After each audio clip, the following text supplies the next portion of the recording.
الحمدللہ الحمدللہ حمدن کثیرا والصلاة والسلام علی من کان نبیا وآدم بین التین والماء وعلی آلہ واصحابہ وازواجہ اولی الصدق والصفا۔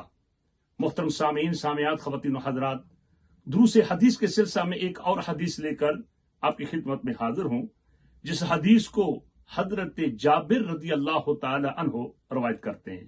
وہ فرماتے ہیں کہ قال رسول اللہ صلی اللہ تعالی علیہ وسلم افضل الذکر لا الہ الا اللہ وافضل الدعاء الحمدللہ۔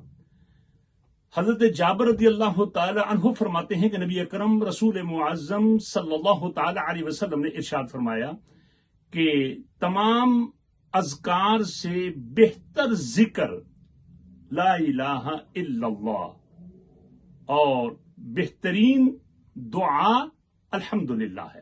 میرے بھائیوں، میری بہنوں، مفسرین کرام ارشاد فرماتے ہیں کہ اس حدیث میں نبی پاک علیہ الصلوۃ والسلام نے فرمایا لا الہ الا اللہ افضل یہ ذکر ہے، اور لا الہ الا اللہ سے مراد لا الہ الا اللہ محمد الرسول اللہ صلی اللہ تعالی علیہ وسلم ہے، یعنی پورا کلمہ شریف، پورا کلمہ شریف۔ اب ظاہر ہے کہ بے شمار لوگ جناب عالی ایسے ہیں کہ جو اللہ تعالیٰ کو مانتے ہیں، اللہ رب العزت پر ایمان رکھتے ہیں، لیکن نبی پاک علیہ الصلوۃ والسلام پر ایمان نہیں رکھتے، تو وہ مومن نہیں۔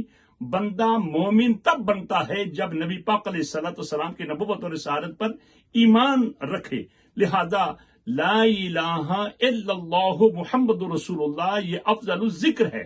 میرے بھائیوں، میری بہنوں، لا الہ الا اللہ یہ بھی قرآنی الفاظ ہیں، اور محمد رسول اللہ یہ بھی قرآنی الفاظ ہیں۔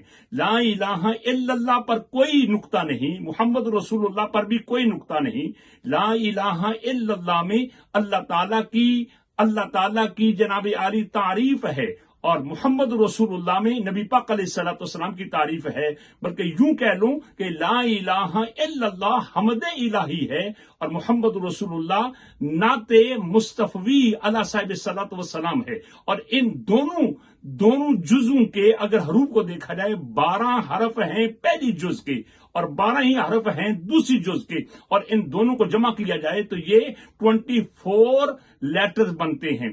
اور اللہ تعالیٰ خود فرماتا ہے کہ من جاء بالحسنۃ فلہ عشر امثالھا، کہ جو آدمی ایک نیکی کرتا ہے اللہ تعالیٰ ایک کا بدلہ 10 عطا کرتا ہے۔ تو اگر یہ 24 حروف ہیں تو اگر 10 کے ساتھ اس کو ملٹیپلائی کیا جائے تو یہ 240 بنتے ہیں۔ لہذا اگر کوئی آدمی، کوئی مسلمان بھائی یا بہن لا الہ الا اللہ محمد رسول اللہ پڑھتا ہے یا پڑھتی ہے تو اللہ تعالیٰ اس کو 240 نیکیاں عطا کرتا ہے، 240 اس کے گناہ معاف ہو جاتے ہیں، اور 240 مرتبہ وہ اللہ تعالیٰ کے اور جنت کے قریب ہو جاتا ہے۔ اور کلمہ شریف پڑھنے پر کتنا ٹائم لگتا ہے؟ بالکل کچھ بھی نہیں۔ اور میرے بھائیو، میری بہنوں، ذرا توجہ فرمائیے گا، لا الہ الا اللہ اس میں اللہ تعالیٰ کی وحدانیت کا ذکر ہے، اور اللہ تعالیٰ ہر قسم کے عیب سے، نقص سے پاک، منزہ اور مبرہ ہے۔ اور اللہ رب العزت نے اپنے پیارے حبیب صلی اللہ تعالی علیہ وسلم کو بھی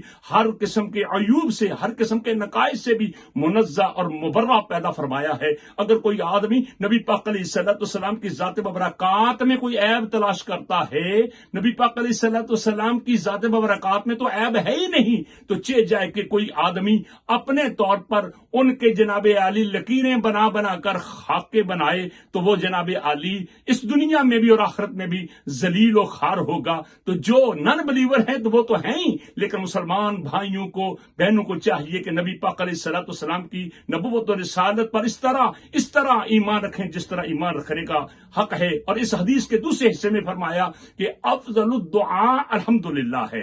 الحمدللہ یہ مفسرین کرام فرماتے ہیں کہ یہ راس شکر ہے، شکر کا یہ جناب عالی اصل ہے۔ اس لیے جناب عالی سورہ فاتحہ الحمد سے شروع ہوتی ہے، اور الحمد کے ناموں میں سے ایک نام ام القرآن ہے۔ لہذا میرے بھائیوں، میری بہنوں، آپ دعا کرتے ہیں تو الحمدللہ بھی اپنی زبان پر رکھیں۔ اللہ تعالی ہمیں ان دونوں چیزوں کو اپنانے کی توفیق عطا کرے۔ وما علینا الا البلاغ المبین۔